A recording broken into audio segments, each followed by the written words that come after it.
Depression, anxiety किंवा कधी कधी डिप्रेशन हे मोस्ट ऑफ जणांना कळत नाही की काय होतंय आपल्याला.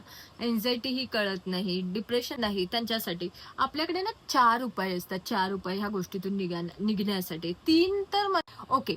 तर पहिलं कोण करू शकतं? देव. देव करू शकतो, देवच करतो. देव आपल्याला कोणत्याही गोष्टीतून काढू शकतो. जिथे आपल्याला वाटतं ना की सगळं काही संपलेलं आहे, तिथूनच देव आपल्यासाठी नव्याने मार्ग देतो, नव्याने सगळ्या गोष्टी करायला लावतो. ठीक आहे. जेव्हा देव आपल्याला ही गोष्ट सांगतो ना, आपण माणसांची वृत्ती काय असते माहिती काय? आपण देवाकडे काहीतरी मागावं आणि देवानी लगेच द्यावं, असं होत नाही.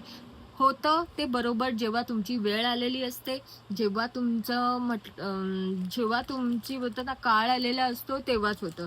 पहिली गोष्ट देवाकडून देवाला जेव्हा आपण आपली दुःख सांगतो, सर्वात क्लिअर कट सगळ्या गोष्टी जे माहिती असतात ते फक्त देवाला माहिती असतात. पण जेव्हा आपण देवाला सांगतो तेव्हा आपल्याला इन रिटर्न मध्ये उत्तर मिळत नाही लगेच, किंवा मिळतं सुद्धा पण ते आपल्याला कळत नाही. म्हणून आपण त्या गोष्टीवरती जास्त लक्ष देत नाही. मग आपण देवालाच दोष देत बसतो.